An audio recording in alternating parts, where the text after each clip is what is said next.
Hello everyone, kembali lagi di channel aku Josephine Lahagu. Di video kali ini aku mau ngasih cara gimana sih jadi pendengar yang baik. Caranya itu ada 5, tipsnya ada 5. Mungkin kan dari kalian semua pengen tahu ya gimana sih jadi pendengar yang baik untuk teman, sahabat, bahkan untuk pacar. Kadang-kadang kita mendengarkan cerita orang tapi bingung untuk responnya kayak gimana, atau ada teman yang sedih, sahabat yang sedih, kita bingung gimana ya responnya. Kalau kita jawab ini nanti tersinggung, kalau kita ngelakuin ini malah tersinggung, malah marah. Nah, di sini aku mau kasih tahu bagaimana caranya. Oke, stay tune.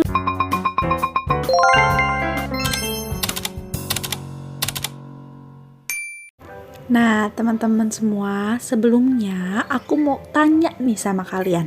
Kenapa sih kita harus menjadi pendengar yang baik untuk orang terdekat kita? Nah, di sini aku mau kasih tahu kenapa ya.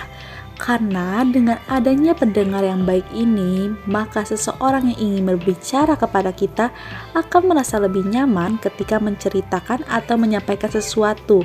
Menjadi pendengar yang baik bukanlah pilihan yang buruk. Karena banyak sekali keuntungan yang akan kita dapatkan baik dalam hidup, lingkungan pertemanan maupun pekerjaan, keluarga, bahkan kekasih kita. Tapi teman-teman semua tahu nggak sih apa yang dimaksud dengan menjadi pendengar yang baik itu? Nah, di sini aku mau kasih tahu juga, pendengar yang baik itu adalah seorang pendengar yang akan paham dan membaca situasi kita dan tidak akan menyakiti lawan bicaranya meskipun mereka lambat dalam mengutarakan pendapat atau selalu berputar-putar dalam berbicara.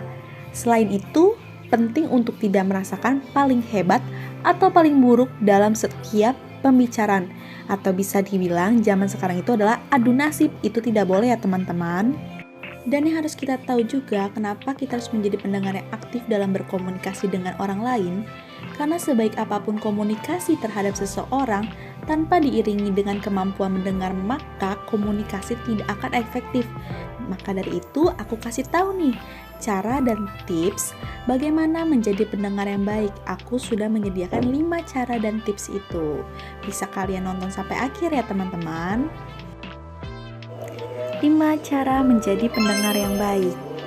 Yang pertama adalah jangan menyela atau memotong pembicaraan seseorang yang sedang bercerita kepada kita.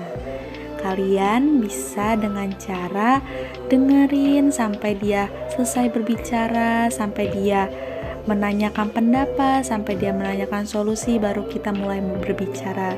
Jangan saat dia sedang berbicara kita memotong pembicaraannya.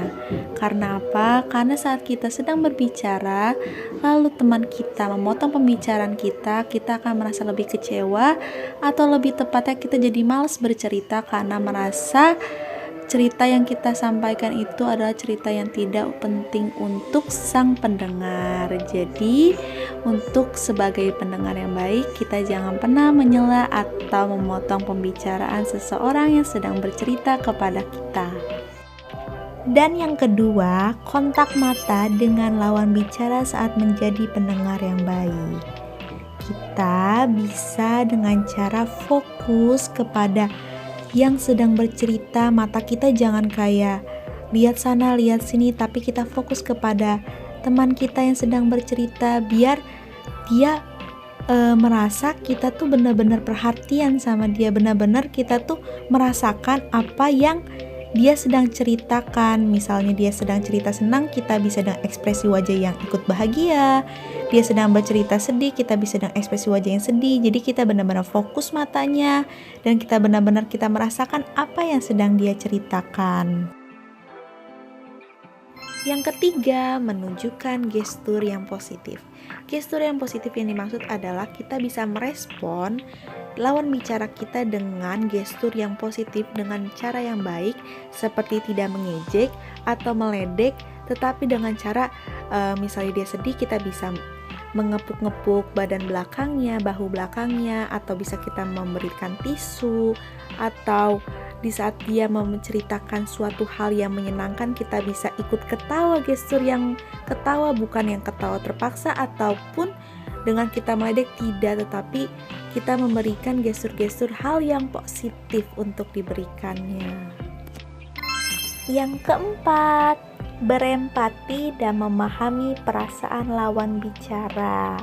Yang dimaksud adalah misalnya jika teman kita sedang menceritakan hal yang sedih, kita bisa meresponnya dengan ekspresi yang sedih, dengan respon suasana yang sedih.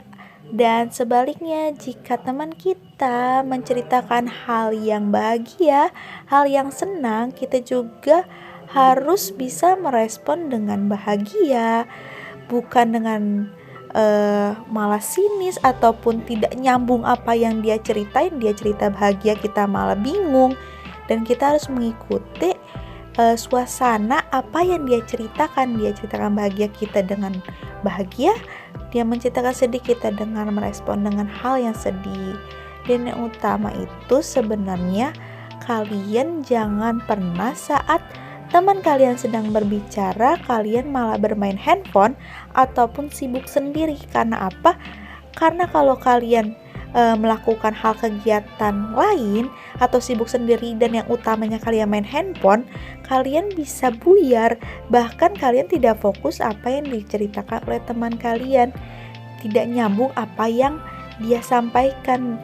Jadinya di saat dia sedang bercerita bahagia karena kita sedang main handphone, kita malah tidak tertawa ataupun kita malah responnya sinis ataupun oh gitu ya, gitu doang gitu. Malah itu kan mengecewakan teman kita ya teman-teman. Jadi hilangkan rasa sibuk sendiri gitu. Jangan di saat teman kita sedang berbicara kita malah sibuk sendiri, itu tidak boleh ya teman-teman. Dan yang paling penting dan yang utama banget yaitu yang kelima ini teman-teman. Berikan saran jika lawan bicara meminta saran ataupun solusi dan pendapat.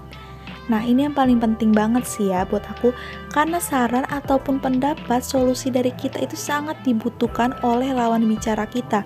Apalagi jika teman kita sedang menceritakan suatu masalah yang benar-benar dia sudah buntu banget dan dia butuh bantuan, baik saran ataupun pendapat yang harus dia lakukan. Karena dengan itu dia akan merasa oh dia mengerti nih apa yang saya ceritakan dan saya harus seperti apa, dia juga paham.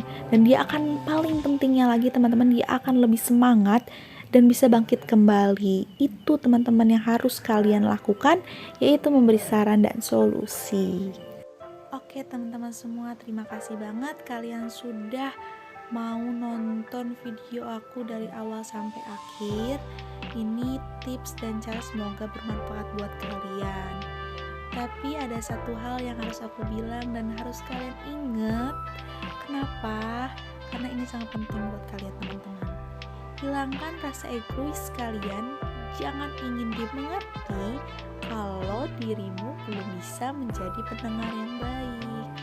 Karena kita juga harus bisa memahami perasaan orang lain, dan kita juga harus bisa menjadi pendengar orang lain. Kita harus bisa jadi support system seseorang, baik teman, keluarga, ataupun kekasih kita. Karena dengan hal itu kita bisa sama-sama bahagia, bisa kita mendukung seseorang, dan kita bisa juga ada rasa kayak wis aku senang banget ya dia bisa bahagia lagi, bisa kembali bangkit lagi. Jadi ada rasa kayak aku bisa menjadi penyemangat untuk lingkungan sekitar kita. Pasti dari itu juga kita juga bakal disayang oleh lingkungan kita, oleh teman-teman kita dan keluarga kita, karena kita juga sudah bisa memahami perasaan orang lain. Nah, semoga dengan 5 cara ini bisa membantu kalian dan bisa memotivasikan kalian untuk bisa menjadi pendengar yang baik. Terima kasih ya teman-teman.